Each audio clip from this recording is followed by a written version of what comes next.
Hi, this is Ghost, and welcome back, and we have got you a proper commentary today. It's been a while since I've actually done one of these. I hope you enjoyed that little live session I was doing with Mike and Richard on the zombies. I had so much fun making it, and it is always just so much fun listening to some of the random stuff Mike does.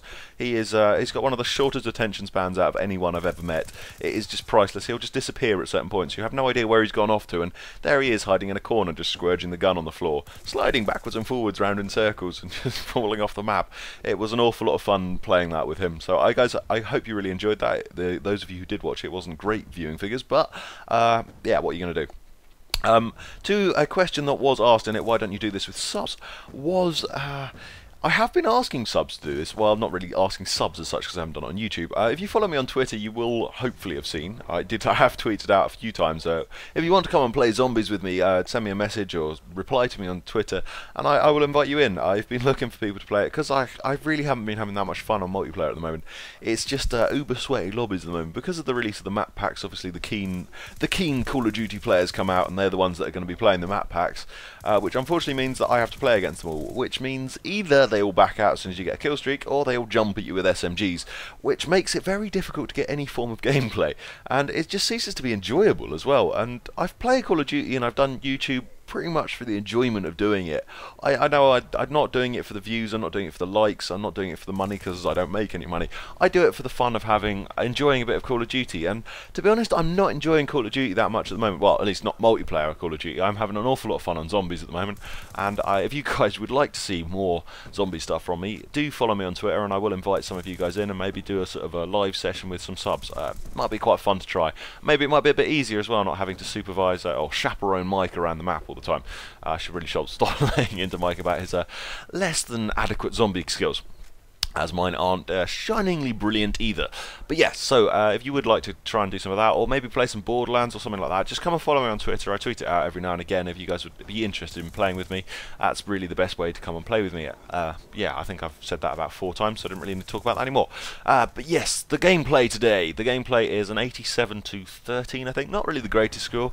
I did get 7 captures and 21 defends, and I have an absolute beastly little montage clip at the end, which I was pretty happy with. I picked up some kid's LMG and just went to town with it, and I have to be honest, I've always said the LMGs were a bit strong, and after picking that up and going ham with it for a little bit, I will not change my opinion. They are really strong. In previous Call of Duties, the LMG was always kind of like a bogey weapon. You didn't really use it because it was a bit rubbish. I mean, Black Ops 1 you had things like the RPK, which, let's be honest, quite frankly was one of the worst weapons you could ever pick up. It was horrific. I did use it towards the end of the game just to make it a bit more entertaining. I'll be honest, I love Black Ops 1. It was my favourite Call of Duty by a long way. It just seemed to work well. The connection at the start was awful, yeah, I'll give it that. But once they sort of figured out the connection, they didn't have lag compensation in it. You had the one person on host, I'll be honest, it usually was me, which might be why I loved it so much. You had a little bit of advantage over players, but it worked. Everyone was on a 4-bar, and you could, even when you didn't have host, you could still do really well on it. I went from having a brilliant connection, I died there, to absolute crap. I was a kid head glitching the whole of that beam the whole time with a PDW with a target finder on it.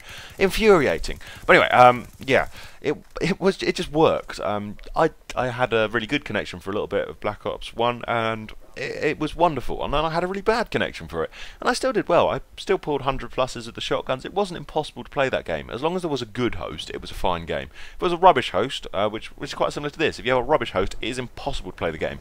And it's increasingly becoming more and more. The host parameters of this game are just useless. I was playing this morning, and there was a kid who literally couldn't give anyone in the lobby a 4-bar. It was just him on a 4-bar. Everyone else on a 3-bar, dropping down to a 1-bar every now and again. And it would not change host. We ended the game, I was like, okay, this is a pretty good lobby, so I'll stay in it. Maybe the lobby, the host will change. Nope, stayed with the same host. He did eventually, halfway through the second game, it decided, yes, maybe we should possibly migrate the host to someone else who maybe could give everyone a 4-bar. And surprise, it gave it to me. It's always got so surprising that I get host. I don't understand it. I've probably got, I don't want to sound, it sounds a bit big-headed saying, I've probably got one of the better internets you're going to have. I've got 100 meg, it's a very good connection. And when I get host, everyone in the lobby's on a 4-bar, unless you're from America or Japan. It's very difficult to play on it. It's very easy to play on it, sorry. And it's very frustrating not to ever get host, apart from when you migrates to you. very, very rarely get it off the bat. Anyway, I've completely gone on a complete tangent. I was talking about the gameplay. Yeah, 87 to 13. I made a lot of mistakes. I got a lot of bullshit deaths. I got stuck with 3 crossbows in this game. I got stuck with semtexes. And then the usual Plaza crap of just head glitching that fudging roof every 5 minutes. Everyone is always up on those. There's a line of snipers and occasionally an LMG kid sitting up there, and that really annoys me as well. How can you get no points for assisted suicide? Yes, he shot my C4. It was still my C4 I threw at him. If he hadn't shot it, I'd have killed him. It really infuriates me that you get no points for assisted suicide. I'm shooting him. Oh, he jumped off the map. No points. That doesn't really seem fair now, does it? Am I the only person who thinks that's a bit unfair, that you don't get any points for some kid killing himself as you're shooting him? Yeah, but anyway. Yeah, the class I'm using, MSMC, Silencer, Fast Mags. I think it's Fast Mags, and then I'm running the 4 perks, which I actually really like running. Flat Jacket, Hardline, Toughness, and Scavenger. I think that's the best thing, and then the old C4s. You can't beat a bit of C4. Here we go. We pick up the LSAT, not with a target finder. I was quite surprised to find an LSAT sitting on a roof without a target finder. It's got the what is it called? The EOTech? I'm just going to call it a holographic sight. But here we come up to the little montage clip here, and I just couldn't believe it. I was like, there is no recoil. How can there be no recoil on one of these guns? It's ridiculous. Absolutely insane. But yeah, just an absolute my kill feed for a little second there. Look at that swarm go as well. It's crazy. But yeah, I might try the LMGs out a little bit. Maybe try and get a few gameplays with them if you'd guys like to see them. But other than just sort of high-scoring gameplays, would you like to see some like gun games, sharpshooters, some live comms on them, or something along those lines? Maybe I might try some free-for-alls and try for the nuked out type. What do you guys actually enjoy watching on YouTube at the moment? Because I'm getting a bit fed up of watching the 100 pluses all the time. If you guys could let me know, it'd be hugely appreciated. This gameplay is unfortunately coming very quickly to its close, so if you want to come and play with me at some point, I will tweet out over the next few days, next week or so. If you guys want to come and play with me, do follow me on Twitter, and I shall tweet out if you tweet out to come and play with me. Anyways, I hope you enjoyed this gameplay, and I shall see you on the next commentary. Thank you very much for watching, and goodbye for now. Bye.